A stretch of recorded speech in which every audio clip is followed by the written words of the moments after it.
Hugo, welcome. I'm really pleased and happy that you are my guest today, and I will explain why. I don't know you for a long time. Actually, I met you last year in 2019 during the music festival in Avila. Avila is a city in Castile, in Spain, and there's an early music festival which is called Abvlensis. And this is where for the first time in my life, I had the opportunity to listen to O Bando de Surunho, which is the ensemble that you direct with some other musicians and singers. And I have to say that I was really amazed, surprised. I don't know how to explain, because I remember you played on a Thursday evening and the festival would finish on a Friday. But for me, the landmark, the real the event that stayed in my mind as that's it, is the day you play that evening with the Bando Surunho. Was absolutely fantastic, and thank you very much. For me, it was a surprise. I don't know. I had never heard of O Bando de Surunho, but the way you played and sang was amazing. Joy, you could say everything with music, and I really liked it. And I also liked one thing from you, which was that you explained about to play, and I love that, because for people who don't have or don't know about music, it's interesting when someone explains to them what the music is about.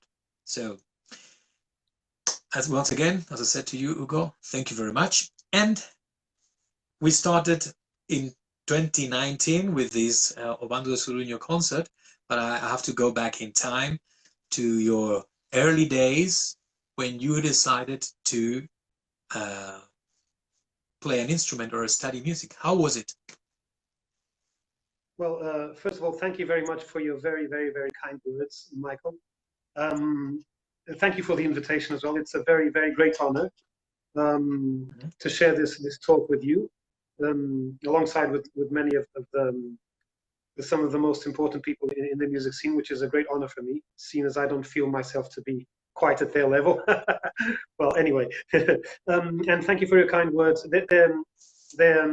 I felt very happy to speak with you at the time. We didn't speak for a long time in Avila, but what really made me happy was to know that the goal of our performance, of our musical approach, was reached, which is to reach out to people, to reach emotionally to people, which is for me, the main goal of 16th and 17th century music is precisely that. But we can get back to that later. Maybe now I'll answer your question first. But thank you very much for having me here. It's a very, very great pleasure and honor. My pleasure. Yes.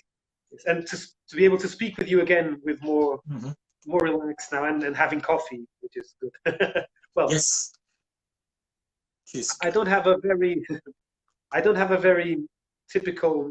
Well, I have a rather uncommon musical history. I started to study not very early in my life. I was 16, and I started to play the guitar, the classical guitar.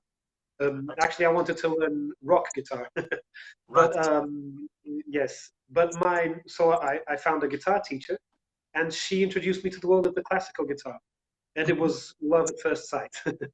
So there were a few years where I was young, a teenager, and in my early 20s, where I also played some rock music, not very well, but it was part of being, well, in your early 20s.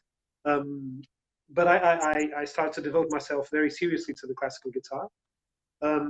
And when I was 18, well, I entered university, as is normal here in Portugal, to study biochemistry, which is not music.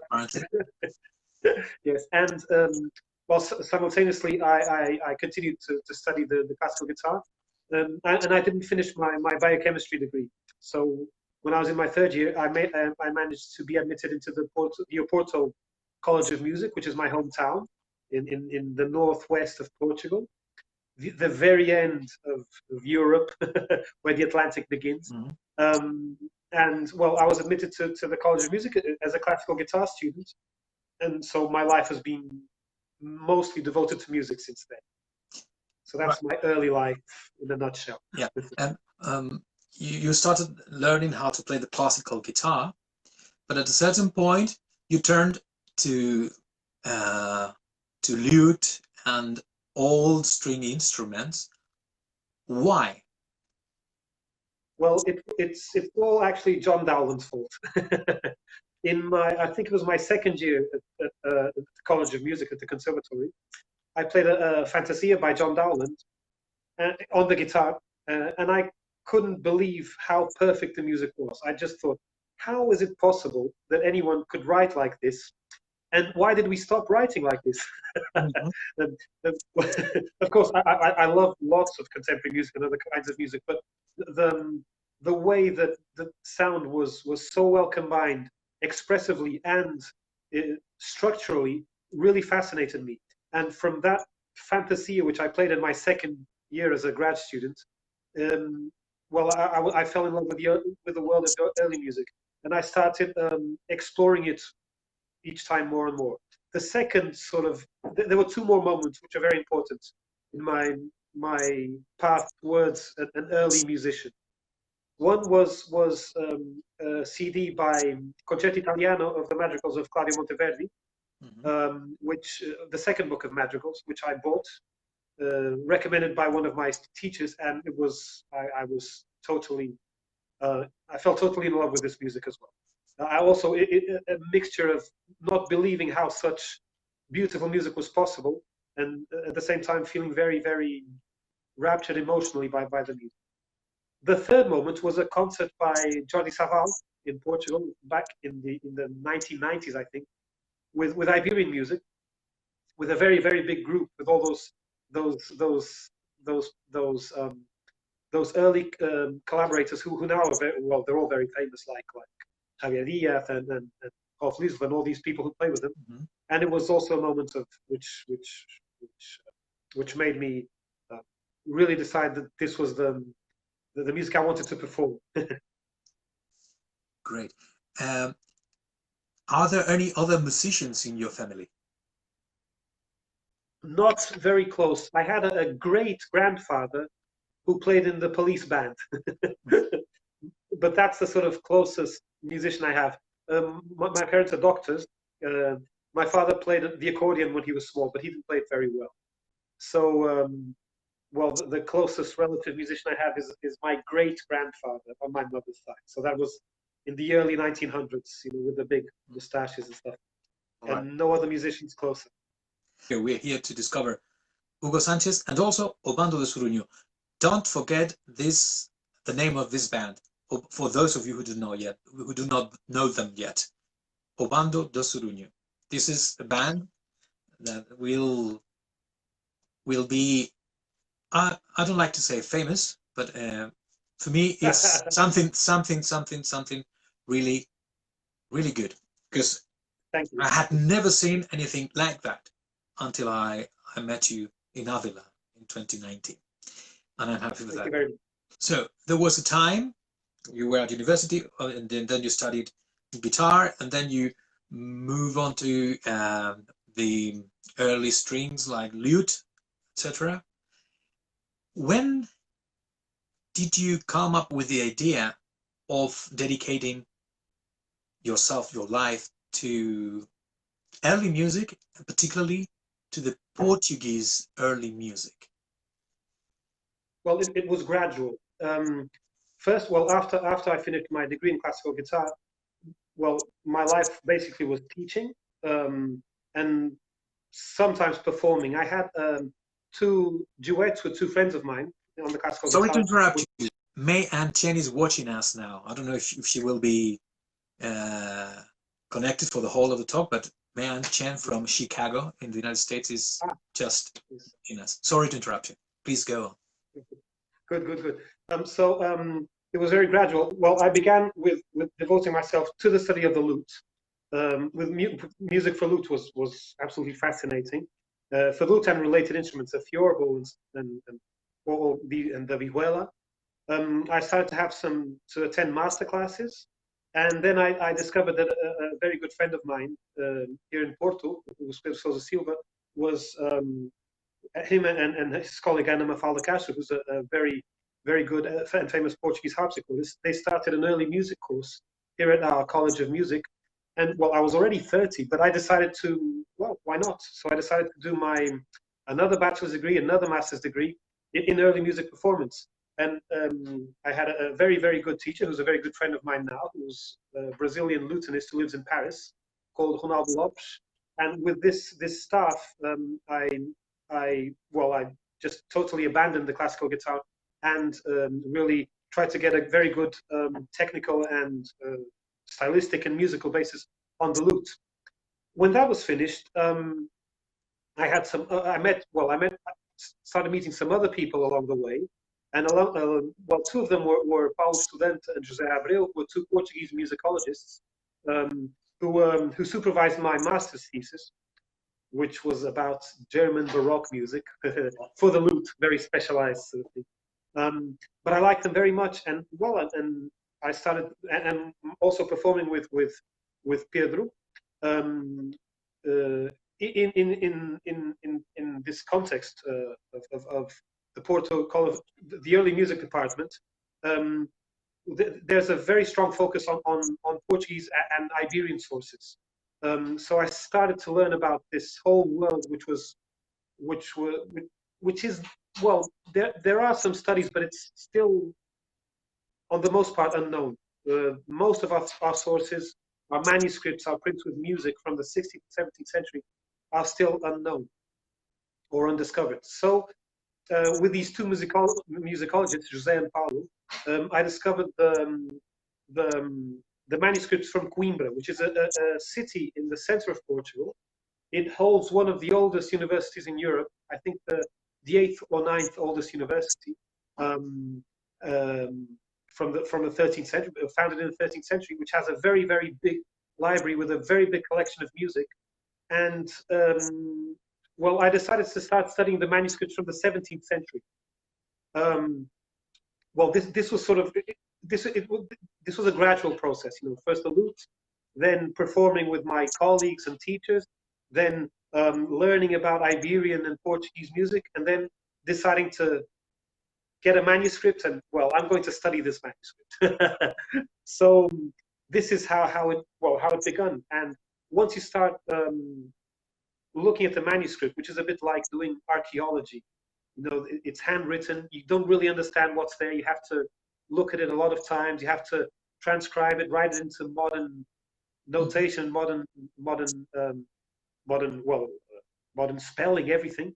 And then, well, the next step is trying to perform the music, which is very important. So this gradual process led me to decide I have to get a group of people together to perform this music. Why do you think, because you were speaking about discovering Portuguese music or from Iberia, also in Spain, because when it comes down to the Baroque music, of course, everybody thinks the first name that comes to mind is Bach, and German music, Baroque music, or Central European music. Why do you think that the 16th and 17th century music in Spain and all in Portugal is not so well known as it is the music in Central Europe? That's a very good question and a very important question. It has to do, I think, with performing canons. So, well, if you look at the whole classical music, let's call it classical music scene, well, there are some very important studies from Spanish musicologists, including, which show that classical music really performances usually only perform half a dozen of names, which are very good. I mean, but basically people know Beethoven, Bach, Mozart, Verdi, Brahms, and well, some Mahler, well, some others. But there is a performing canon, which is a focus on a few names and a few works, which become the sort of landmarks for performance. And of course, these works are very good. These performers are very good.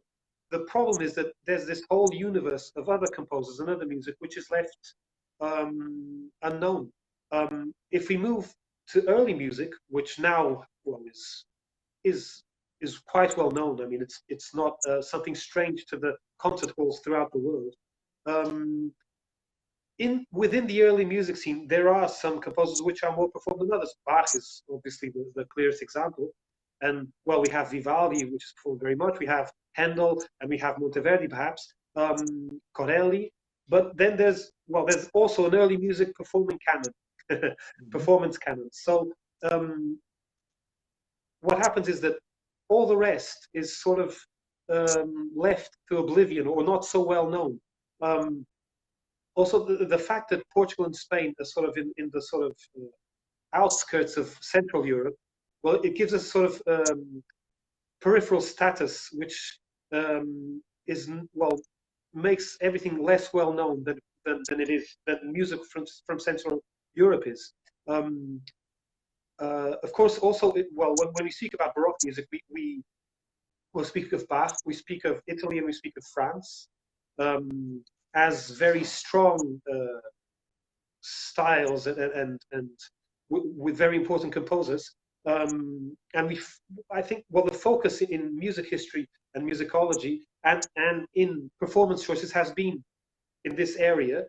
So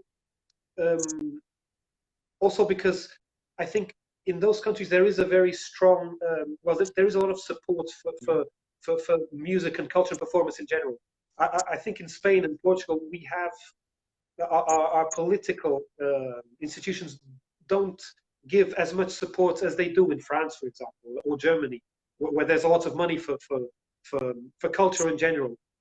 So all these factors put together make Portuguese and Spanish music less known. For these reasons, I think. I'm not.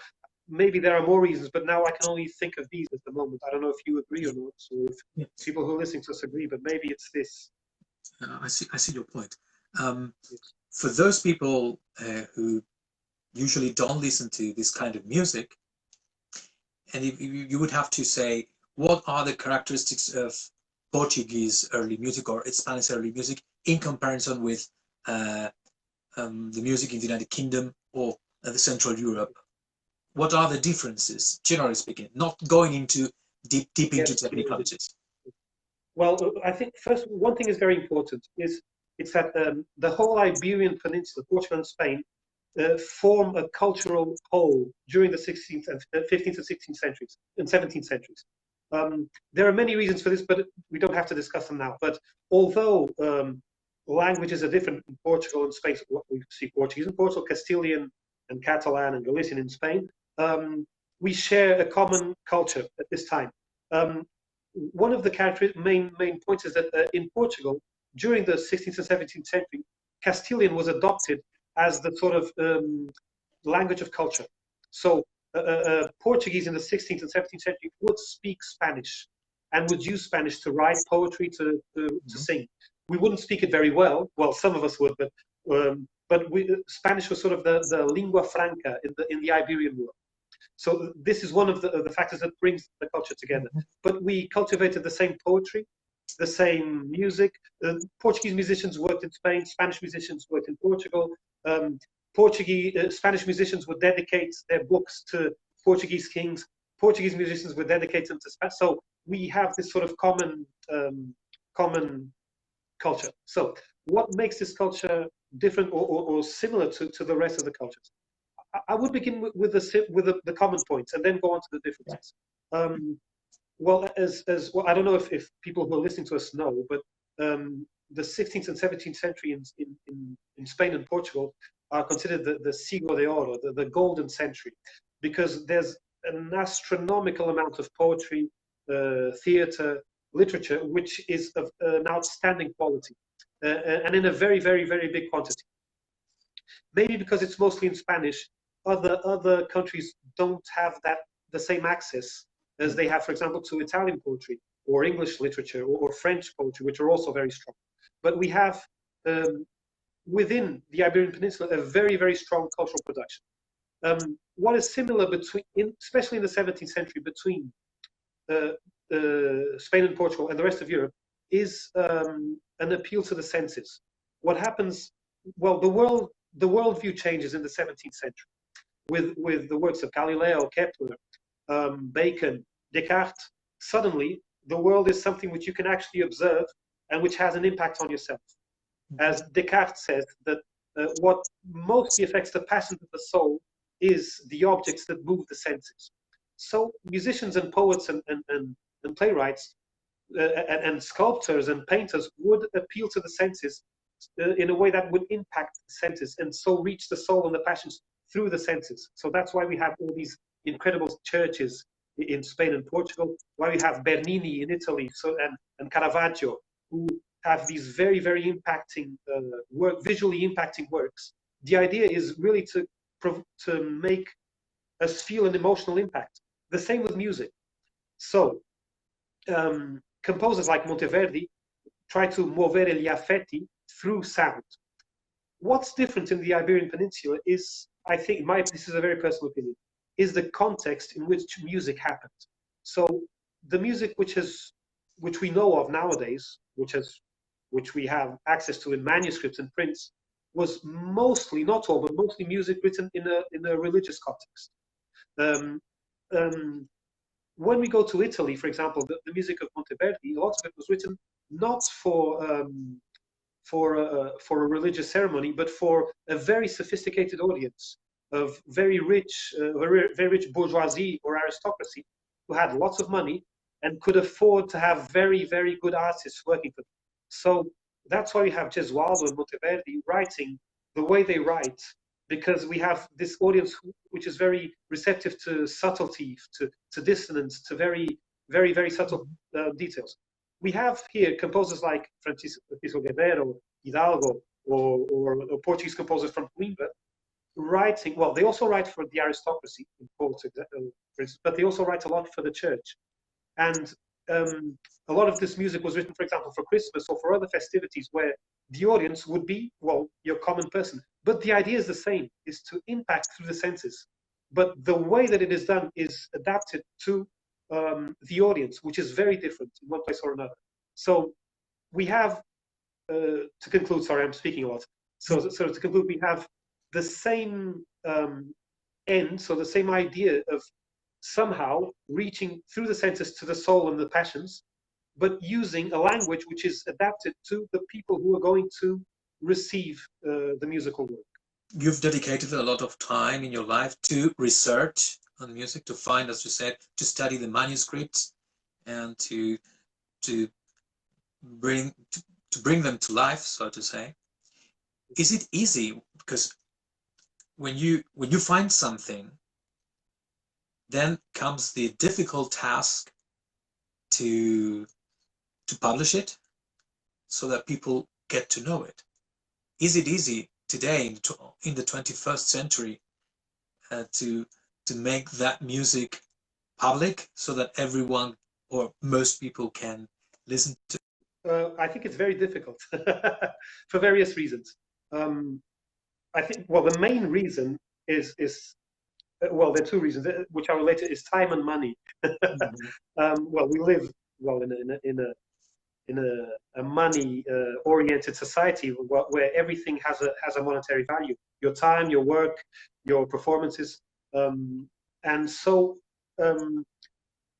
those are two difficulties. Also, you have to have the right people to do it. So, and all these things are connected. Well, my own personal experience is, well, the idea is, well, first you study the music. We are very fortunate nowadays because when we can write the music down in the computer and hear how it sounds, so we have an idea of if it's potentially good or not. Then getting people together. Well, I've been very lucky because as I work in the Porto College of Music, my heads of department always give all us teachers a lot of opportunity to experiment new music with the students. So, which is, I think it's very good. So, because we can actually perform new music with the students at the College of Music, which is good for everyone. It's good for the students and good for us. Then when we move on to the professional performance sphere, we have a great deal of choice of people we meet with, colleagues, students, other musicians who we can bring together to perform the music. So it's difficult because, well, you need time and money and a place to perform it. So the strategy with my ensemble, with the band at the beginning, was exactly to find occasions to get people together and perform the music. So, well, this normally begins with personal contacts with people who know you and ask you for a concert, or then you ask them for, I have this project, can we perform this concert? And well, this is how it all began, trying to get concerts, so even if they're not very well paid, but which give us a chance to experiment and perform. This needs to be structured as a conceptually structured and financially structured, and to have a work program so that things can actually reach a good professional level, and, as you say, reach visibility so that people can actually hear our work. There's a very important person here which I must mention, which is our common friend Inés Mogollón. Exactly. Yes, she was very important because I met her in Valladolid once at a conference, which I didn't want to attend. Valladolid is in Spain, in Castile, so in case we have people from outside Europe and they don't know where Valladolid is. I was there once working with Professor Soterrain Aguirre, who was a teacher there, and Camilo Caballero, who's one of the top specialists in Iberian music. And well, I wanted to go to the library of the university to read all these books and study. That's what I wanted to do. But my two tutors, the two musicologists I mentioned before, Jose and Paulo, they forced me to attend this conference by Inés Mogollón, which was precisely about artistic production.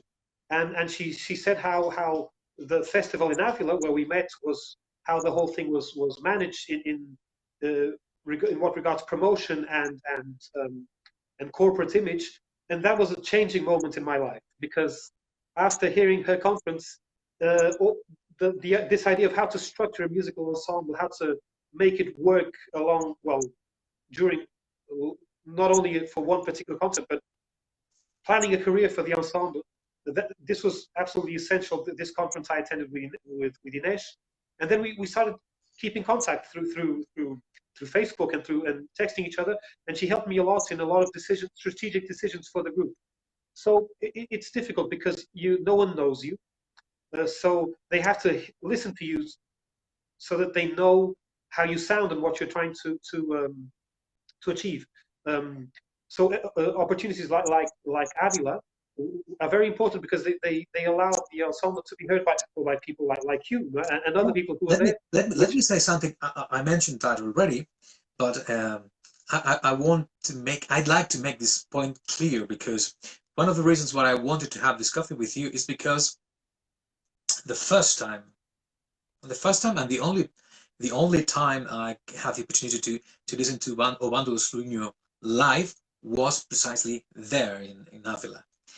And well, I was listening to you, and it wasn't just the music, it was also the joy, the enthusiasm, the time affetti that you transmitted to the audience that captivated me.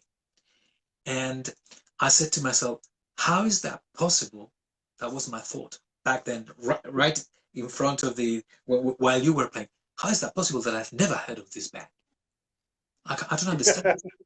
Because it's true, you are not so well known yet in the world, but I have to say, for those of you who are watching now, just watch me now. This is an absolutely fantastic ensemble. Once you listen, if you listen to them once, you'll never forget. I can tell. Now you can go, please. Thank you. I don't know what to say. I mean, I'm very well. I don't know what to say. Thank you very much. I have no words. Thank you very much. It makes me happy because that's the idea of well, on the one hand, well, I am an investigator, so I like all this academic side of it's fascinating. But on the other hand, this music is I think is so powerful. The way it's conceived, it's very powerful emotionally. First, because I believe it was conceived in this way originally. It was conceived to have an impact on people, to move their emotions and make them feel different kinds of emotions, to have fun, joy, sadness, everything. And on the other hand, I think it uses the means to do so. And I think there are two very important things here, which I think people back in the 16th, 17th century the composers also had in mind. One is the sound itself, because music is very powerful. I mean, from Plato to Nietzsche, everyone is unanimous in recognizing the very strong power of music. And well, what happens at this particular moment in music history is that sound can be structured in such a way, especially through the intonation, to really have a physical effect on the body and the ears and the mind. And some music seems very simple because it has very, very simple harmonies, but when these harmonies are well performed with the correct sound, they have a very strong impact. So we try to use this as a performance tool. The other aspect is the poetry, the spoken word, and the way that the word is delivered by the singers, and considering its different meanings, its literal meaning, the symbolic meaning, or the ironic meaning beneath the words, which is also always happens in all literature and all poetry. This, together with the sound, is a very explosive mixture. When the singers and the performers sort of enact this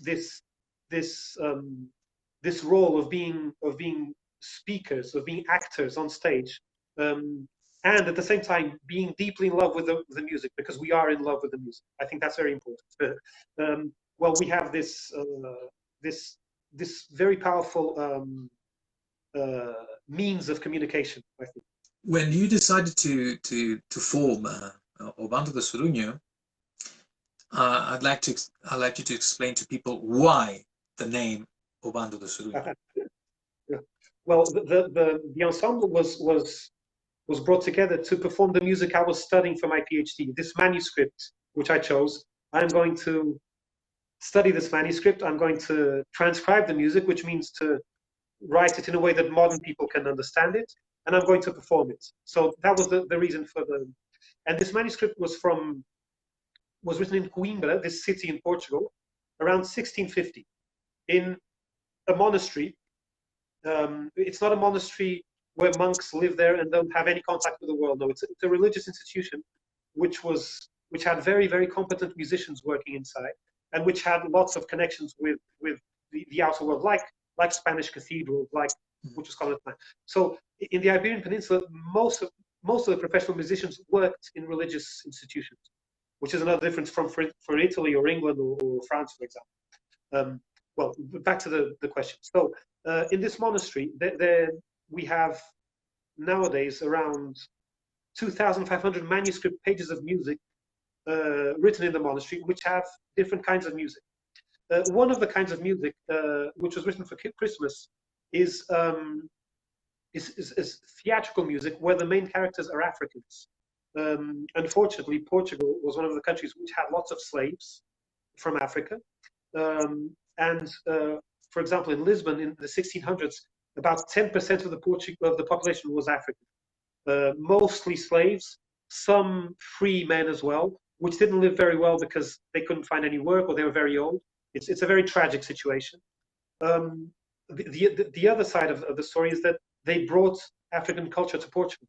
So there was a lot of contact between the Portuguese society and African culture and music. There were, for example, groups of Africans who performed on the streets to try to get money to buy freedom for their relatives. It's a very, very sad and very moving situation. But well, in Coimbra, of course, in the university, they knew how to speak the language of the Congo, which is quite surprising. So it was at the university level, they had a knowledge of African custom and language.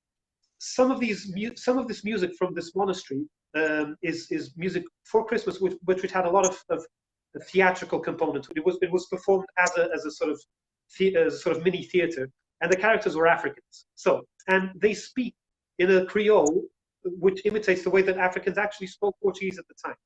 So, in one of the pieces, which is the piece from which we get our name, the story is there's this group from Angola and São Tomé, which are African countries, who go to visit baby Jesus, and they have a leader, and they have the rest of the company who's dancing and making lots of moves. So the leader wants to, reach the baby Jesus and sort of pick him up because he's a baby, and at the same time praise him because he's God. But the companions are making such a noise, such a racket, that she insults them, and she says, "Que bando de surunio," which means, "What a chattering of starlings you are." So it's an insult. So I thought the name would be very well. On the one hand, it's named from the repertoire, which we wanted to identify with. On the other hand, I think it's a very humorous name because it's an insult, which is interesting. And also, it's starlings, which are birds which fly in very elaborate patterns and which make a lot of noise. So I think it would be a nice name for us.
now you established the ensemble of Banda Surinho, and so this is for me a very interesting question.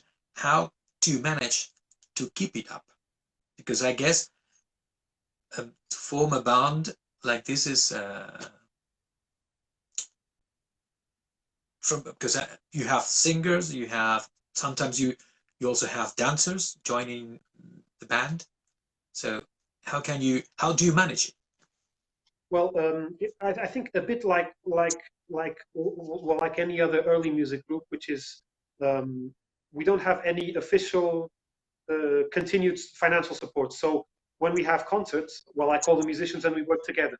Mm-hmm. Now, what I try is to keep a regular group of musicians working together. It isn't possible because everyone has their own careers and their own lives, but there is a sort of nucleus of 6 or 7 musicians which constantly work together. So we have an established group dynamic and group identity, which is constant. And whenever someone new comes along, they rapidly fit into this to our work dynamic and this spirit which I'm so glad you mentioned, and which is really what I wish to pass to the audience, is this enthusiasm and this joy in performing this repertoire. So we have this nucleus which is more or less constant, and then depending on the concert, the venue, the program, I call other musicians to work with us. We always have myself, of course. Almost always we have a viol, viola da gamba, and well, at least 4 singers. So this is the core of the ensemble, yes. And then if we manage to bring in dance or bring in other musicians, very well. But it depends on where we perform. It depends on how much money we have available. Yeah. Well, as any other group, I suppose. Yeah, I guess so too. What do you think you need for people from outside Iberia, from outside Portugal or Spain, would get the flavor to this kind of music? What do you think it? Because, as you said, I mean, I'm sure lots of people who are watching us now and people who will watch us in the future, they don't even know there is such a thing as a Portuguese early music. Well, I think the most important thing is to get the chance to perform for these people. I think that is my main belief. I mean, I'm so happy that what happened in Avila and your reception, which has really filled my heart, because that is what I believe. I want to have a chance to perform for other people, myself and the group, of course. Not myself. I don't even sing. I mean, I'm the least important person in the group. They're much more important than me. Well, I think when audiences have the chance to hear us, I think the music speaks for itself and the performance speaks for itself. Now, how to get us to perform in other places, that's the difficult bit. Well, we just recorded a CD in December. It isn't ready yet, but it's being now edited, so it'll be ready this year. It's a bit late. I'm sorry. We had a lot of crowdfunding, and we haven't finished the CD yet, but it will be ready, and I promise. So I hope the CD will bring the music to a wider audience. Also, we have several of our group members studying or working in other countries. One of our main singers, for example, now is in Switzerland, and she is trying to promote the group and present the group to people there. In Spain, well, you're doing this enormous favor for us. It's amazing. No, it's not. Sorry to interrupt you. It's not a favor. It's because when I see something that I like, I always say to myself, yeah, if I like it, I'm sure there will be more people who like it too. So, and I agree. You can't appreciate what you don't know, and sometimes it's a matter of getting to know people, getting to know music, that makes the difference. And that is not a favor, because if I wouldn't like you, if I wouldn't have liked you, then we wouldn't be speaking now. No, thank you very much. But I think it's a slow process. I think it will happen eventually, because I mean, one person hears about us and tells his friend. I have a very curious story which happened last winter. which, well, I do a lot of promotion on social networks, on Facebook, on Instagram, and on YouTube, because from the beginning I'm well, I decided to really invest in the multimedia and videos of our performances, because it's very important in the modern world. You have to have it. I mean, yes, which was also from Inês was very important in this conceptual strategic side. And well, sometimes very surprisingly, our music reaches places which we didn't expect. We had a visitor in one of our concerts. I don't know if he's watching, from Norway, who discovered us through Facebook. Who was Frank Antonsen and his wife Lila, who came to Portugal, well, to visit and to hear us perform, which was wonderful. We became very good friends. So he came to watch 2 of our concerts, and he heard about us on Facebook, which is really, well, I made a great friend from Norway, and his wife, amazing people. And well, they found about us by accident. So I think that slowly the word will spread, and hopefully we will manage to reach more people. I really, well, as Portuguese, as an Iberian, as a music investigator, I think it is really worthwhile to know our repertoire, the repertoire from Portugal, from Spain, because I mean I love the repertoire from other countries, from Italy, from England, from France. I mean, it's Monteverdi is incredible, and more recent repertoire, the Romantic repertoire, everything. I mean, there's so much good music which we know, and I think that, well, it's almost as a mission to bring this wonderful music to other places as well. I mean, it's something which it's heritage, universal heritage, which belongs to everyone. So on the one hand, it's something which aesthetically is very pleasing. On the other hand, I think people deserve to know the history of the West and of the world in its fullness, and not only in certain particular places. Just a week ago, I had the opportunity to have a coffee with Bruce Dickey, and one of the things he said to me, you know, if I'm speaking to a world of people who listen to music, and of all different kinds, I think that's great. I also listen to all kinds of music, but don't think, if you think about classical music, don't think about just Brahms, Beethoven, Mendelssohn, even Bach, but explore that whole 17th century world, which is so full of stuff. And not only the 17th, but also the 16th century. But I think the 17th century maybe is more approachable by some people, although 16th century polyphony is the perfect thing to listen to in lockdown. So there are lots of music written, and a lot of great composers that you may have not heard of them, but they have really, really good music. And the only way to get to know them is by listening to bands or ensembles like yours, for instance, because you really play music that I haven't heard from any other bands. Yes, I couldn't agree more. I totally agree with Bruce Dickey on that. I mean, there's so much more than the canon. I mean, which doesn't mean the canon is bad. It's quite the contrary. I mean, of course. I mean, I listened to Beethoven's 7th Symphony, and it really just blows me apart. I mean, for example, or anything by Bach, basically. But you hear Erbarme dich from the Matthäus Passion. I mean, but there's much more than that. That's the only question, which also deserves a place in our heritage, in our sound memory, in our tastes. I totally agree with that. And in this case, you're really doing a great job, because thank you. Yeah, people go to a concert and listen to you, and that's fine. But there's a lot of work behind it. First of all, researching, then try to translate that music into something that people from the 21st century could understand, which is not easy. And then you also have this battle between purism and it's got to be historical, it's got to be this way, and there's no other way to perform that. Or so what's your point on it? What's your stand on that when talking about historicism? It's also it's a very important debate within the early music community, and well, not only also in literature as well. When you translate a work from ancient Greece, for example, how do you do it? I mean, there's always these very, very complex questions. I think compromise is always necessary.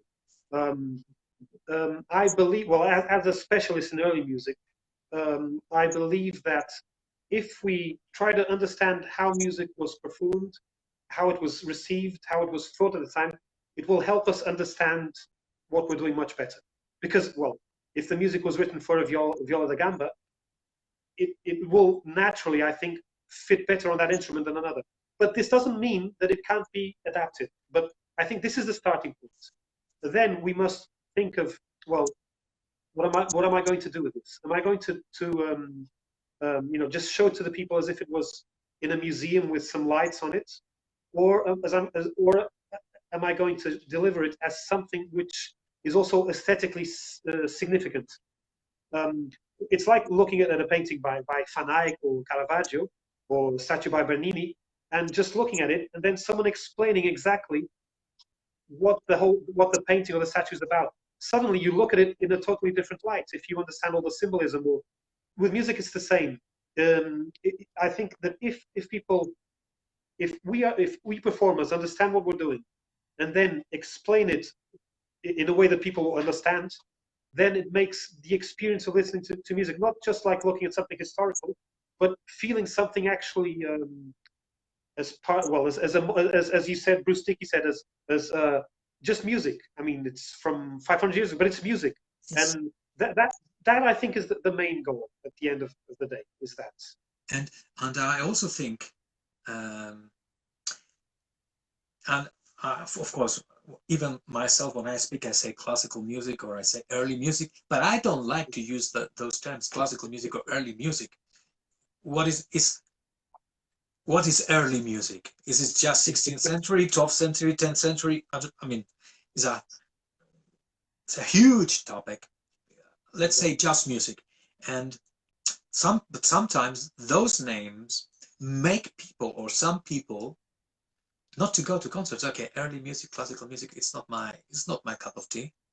But I can tell if someone who's watching us now or listening to us would listen to Obando de Soruño play early music, I'm sure they will have a completely different perception of what early music is like. I'm 100% sure. I had that experience happening to me, and I wish I could get that message across so that people go to a concert and gave themselves the chance to listen to you. Thank you very much. Okay. Once again. Yeah, time's coming up. As you know, we have a limited time, and there are three fixed sections in this series of A Coffee With, and one of them is on books. And I have to ask you, what books do you like to read, and if you have any book to recommend? Okay, just one, or it could be more. It's up to you. Yes. Okay. I read well, basically anything. Well, not anything, but it's very difficult to say I have a favorite book or a favorite author. That because there's so much literature. It's a bit like music. I mean, sometimes we read the big names and then you suddenly, well, like you yourself, the books you publish on, I have never heard of them, and I'm very curious to read about them. And then each country has its own very rich literature and poetry, so it's quite difficult. Well, Portugal has some very, very famous names outside, like José Saramago, for example, who was very famous in Spain, and poets like Fernando Pessoa. Or I have to tell you an anecdote. I used to live and work in Lanzarote. Saramago was my neighbor, just for you to know. He lived in Tias. I used to live in Tias. He lived in Tias as well. I was for a year and a half. I was his neighbor. Just it's a curiosity. Now that's incredible. I mean, it's like saying you were Cervantes' neighbor. I really, really like José Saramago very, very much. There's one book I particularly like, which is, in English, it's Death with Interruptions. In Portuguese, Las Intermitencias de la Muerte. In general, I like any book which touches on the subject of our finitude, of our limited life, because we will end, we will die. I mean, it's the truth. I mean, even all this thing with art, with music is, and especially memory, is really something which is so important when we consider that we have a limited time to be here. And this book is really, I really love this book. I think it's very, very beautiful, because I won't do any spoilers. So if anyone hasn't read it, but I'll just say the main plot. But it's divided into two sections. One which is very ironic, and which Saramago is famous for, and the other which is really incredibly poetic and beautiful. And basically, what happens is that one day people stop dying. No one dies, and and this just brings chaos, political, religious, cultural chaos, because no one died. And so it's really interesting the way that Saramago then develops with a lot of irony, with a lot of humor, of the impact on society when people stop dying. Which we don't. Well, the second part of the book is people start dying again. Death suddenly decides, but she warns them beforehand with a letter. So she writes to them saying that they will die on this day and time. So everyone's in panic of going to the mail because they don't want to know. And then what happens is that there's one person who doesn't get the letter, and she's a cellist. She plays a cello. So I won't say any more, because you have to read the book. And well, Death is very intrigued why the person doesn't get this message. So she decides to meet the person. And I won't say any more, but she's a cello player, and it's extremely beautiful, because when Death has this contact with human people and with a musician, so music has a very important part. I think, well, I won't say any more, because you really have to. No. So, you know, one of the problems, well, it's not really a problem, but when I have discoveries with my guests, is that you feed me with so much culture that then it's for me really hard to keep it up, because I have to read Saramago. Last week I had to listen to the Vesperos of Monteverdi by Andrew Parrott. So it's amazing, but I really like it. I love it, because I'm discovering a lot of things I didn't know, and this is what life is about discovering. And I hope people are discovering you now and your band. And next question. Talking about recordings, would you have a recording, a CD, an album, or something that you say, "Oh, this is worth listening in a lifetime"? Yeah, I have several as well, from different areas of music. Well, music in general. In the early music, or my area, there are many things, many things, but if I had to choose one, maybe Il Combattimento di Tancredi Corinda by Monteverdi, which is one of my favorite pieces of all time, by Concerto Italiano, which is, I mean, it's absolutely incredible. Also, I like very much Gabriel Garrido's operas by Monteverdi as well, Orfeo and Popea, which are especially because of the sonority he creates. He uses the instruments in such a way which create an absolutely wonderful, beautiful sonority, which is one of my models when I imagine music. Moving to other areas, I really love Fritz Wunderlich's interpretation of Die Liebe. That is by Schumann. Hold on. There you go. I'll have it here. That one, especially. That one, yes. Well, this, you have to tell people that we didn't speak about this before. No, that's true. We didn't speak about it. And I also love Mahler's Second Symphony by Bernstein. Mahler's Second Symphony is my favorite Mahler symphonies. I also listen to lots of rock music and Brazilian music, Irish folk music. I listen to lots of stuff. There's one CD by Keith Jarrett I like very much, which is it isn't one of the most famous ones. It's called Concerts. It's one of those improvised concerts he gave it in the 1970s, 80s, I think. I'm not sure. This one is really totally improvised. It's amazing. There are many more, but I think we don't have time for that. And now let's go a bit transcendental.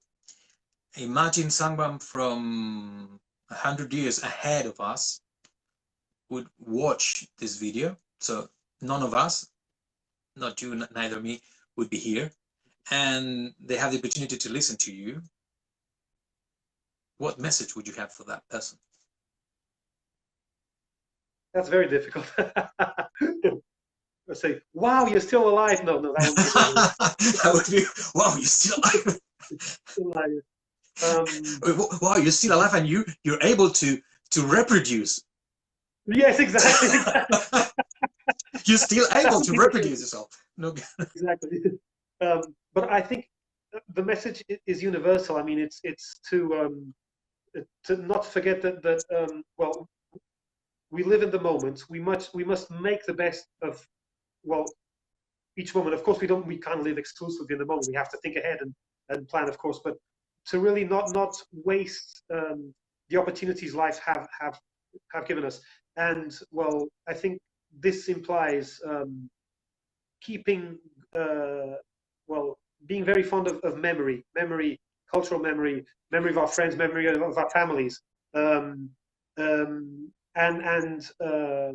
with this, well, not to live in the past, but remember the past, but especially to make the most of your own life, the most in an ethical and altruistic way, but which also, but with pleasure also. I mean, life is everything.